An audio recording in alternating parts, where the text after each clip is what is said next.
సభకి భారీగా కార్యకర్తలు మూడు పార్టీలకు సంబంధించినటువంటి కార్యకర్తలు తరలి వచ్చారు. ముఖ్యంగా ఈ సభ మరికొద్దిసేపట్లోనే ప్రారంభం కాబోతా ఉంది. మొత్తంగా ఈ సభకు సంబంధించి పూర్తి ఏర్పాటు జరిగాయి. అయితే 300 ఎకరాల్లో ఈ సభ జరుగుతుంది. చిలకలూరుపేట మండలం బొప్పుడి గ్రామంలో ఈ సభ నిర్వహిస్తూ ఉన్నారు. మొత్తం 300 ఎకరాల్లో 10 లక్షల మంది కార్యకర్తలు కానీ ప్రజలు కానీ వచ్చే విధంగా ఈ యొక్క సభకి పూర్తి ఏర్పాట్లు చేశారు. అయితే ముఖ్యంగా మరి కార్యకర్తలతో మాట్లాడదాం. అసలు ఈ సభ గురించి, కలయిక గురించి ఏమనుకుంటున్నారు చెప్పండి. ఎట్లా ఈరోజు మూడు పార్టీలు కలిసి పోటీ చేస్తూ ఉన్నాయి, ఎట్లా ఉండబోతోంది అనుకుంటున్నారు? అసలు ఏముందండి, ఇప్పుడు ఈరోజు నేను ఖచ్చితంగా 11 గంటలకు ఉదయం 11 గంటలకు వచ్చా. మాది పట్టూరు నియోజకవర్గం, పూనూరు, ఏలూరు సాంబశివరావు. ఈ కలియక చూస్తుంటే తాడేపల్లిగూడెంలో జగన్మోహన్ రెడ్డికి ఇప్పటికే పునాదురాళ్ళు అట్టట్టు ఊగులాడుతున్నాయి. వీళ్ళు ముగ్గురు ఏకమయ్యారు. ఇక పరిపాటానికి కోలటానికి టైం దగ్గరకు వచ్చింది. ఏంటండి ఈయన పరిపాలన ఏంటి? అసలు ఎంత పరిపాలన అండి ఈ పరిపాలన? మామూలు పరిపాలన అంటే ఇది. నిన్ను నమ్మి రాజ్యాన్ని మామూలుగా ఎన్ని వేల ఎకరాల పొలాలు ఇచ్చారు, ఎన్ని వేల ఎకరాల పొలాలు ఇచ్చారు. నిన్ను నమ్మి చంద్రబాబుని నమ్మిచ్చారు. నిన్ను నమ్మి పోలా చంద్రబాబు 30 ఎన్ని ఎకరాలు? అది 33,000 ఎకరాల భూమి చంద్రబాబుని నమ్మిచ్చారు. ఈ దుర్మార్గుని నమ్మి ఒక్క చెంటు పొలం కూడా ఇవ్వాల. ఇస్తే దాన్ని ఏం చేశాడు? నువ్వు నిలుపుని ఆయన బొమ్మ తీసేయండి, రాజ్యాన్ని కట్టు నీ బొమ్మ వేసుకో, నీ పేరు వేసుకో. నరేంద్ర మోడీ బునాది రాయి వేసిపోయాడు. ఆయన స్టేజీ మీదకి రాబోతున్నాడు. ఆయన అభివృద్ధి కార్యక్రమంలో ఈ యొక్క ప్రపంచాన్ని, ఈ రాష్ట్రాన్ని మళ్ళీ రాజ్యాన్ని నిర్మించాలని, తీర్చిదిద్దాలని ఆయన కంకణం కట్టుకున్నాడు. మోడీ కంకణం కట్టుకొని చంద్రబాబుకి చంద్రబాబుతో చేయగలిపాడు. ఎందుకు కలిపాడో తెలుసా? ఆనాడు ఎందుకు జగన్మోహన్ రెడ్డి గెలిచాడంటే మోడీ వల్లనే గెలిచాడు. ఇది సత్యం. మోడీ వల్లనే గెలిచాడు. ఇంకొక ముక్క, మోడీ వల్లనే గెలిచాడు.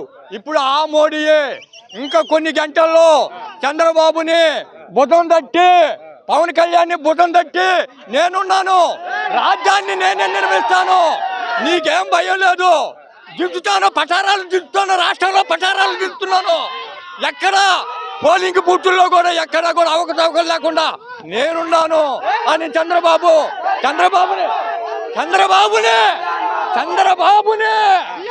సీఎం చేస్తానని మోడీ ఒకటే వాగ్దానం చేశాడు. పవన్ కళ్యాణ్ మోడీ అండ చూసుకొని చంద్రబాబు సీఎం ఖాయం. ఆయన సారథ్యంలో, వీళ్ళు ముగ్గురు సారథ్యంలో రాజ్యాన్ని నిలబట్టడం ఖాయం. ఓకే. మీరు బీజేపీ ఎట్లా, ఇప్పుడు బీజేపీ టీడీపీ మూడు కలిసిపోతా ఉన్నాయి. ఈ రోజు మోడీ కూడా రాబోతా ఉన్నారు. ఎట్లా ఉండబోతుంది అనుకుంటారు కలయి? ఈ రోజు ప్రపంచ దేశాల్లో మోడీ అంటే ఒక ప్రపంచం సృష్టించారు. ఇక్కడ కూడా మన భారతదేశంలో అనేక సంక్షేమ పథకాలు ఏర్పాటు చేసి భారతదేశ ప్రజలలో ఉన్నటువంటి ఆర్థిక, సాంఘిక, రాజకీయ పరిస్థితులను కూడా మోడీ యొక్క ప్రపంచం సృష్టిస్తున్నారు. కాబట్టి ఈ మూడు పార్టీలు కలిసి రేపు రాబోయే రోజులలో ఆంధ్రప్రదేశ్లో కూడా ప్రభుత్వాన్ని ఏర్పాటు చేయడానికి సిద్ధంగా ఉందని చెప్పేసి మేము భారతీయ జనతా పార్టీ తరఫున ఎట్లా ఉండబోతుంది కలయిక? ఈ రోజు సభతో బాగా ముందుకు వెళ్తుందా? ఆంధ్ర రాష్ట్రానికి మంచి రోజులు రాబోతున్నాయి. బీజేపీ, టీడీపీ, జనసేన ఉమ్మడి ప్రభుత్వాన్ని గెలిపించడానికి 5 కోట్ల ఆంధ్ర రాష్ట్ర ప్రజలు సిద్ధంగా ఉన్నారండి. నేను ఒక సామాజిక పౌరుడిగా, సామాజిక కార్యకర్తగా ఇక్కడికి వచ్చాను. నేను ఏ పార్టీ అభిమానిని కాదు.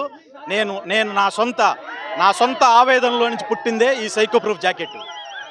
ఈ సైకో ప్రూఫ్ జాకెట్ నా సొంత ఆవేదనలో నుంచి, ఒక సామాన్యుడి ఆవేదనలో నుంచి పుట్టిందే ఈ సైకో ప్రూఫ్ జాకెట్. హెచ్చరిక, నమ్మకం పేరు చెప్పి నాశనం చేస్తాడు, మళ్ళీ గెలిస్తే మట్టి కూడా మిగలదు. సూచన, టీడీపీ, జనసేన, బీజేపీ. కాపాడే కవచం టీడీపీ, జనసేన, బీజేపీ. తెలివిగా ఆలోచించు తెలుగు బిడ్డ. సూచన, కర్తవ్యం, ఆలోచించి ఓటేద్దాం, ఆంధ్రాన్ని కాపాడుకుందాం. ఓటేద్దాం, ఓడిద్దాం ఉన్మాదిని. ఇది ఫ్రంట్ అండి. బ్యాక్ సైడు జగన్మోహన్ రెడ్డి గారి పాలన గురించి 4 వాక్యాల్లో: ఓటేసిన జనం, కాటేసిన జగన్. రాజధాని రాష్ట్రం చేసి ప్రాంతాల మధ్య చిచ్చు పెట్టాడు. పాలన చేయమని పదవినిస్తే 10 లక్షల కోట్లు అప్పు చేశాడు.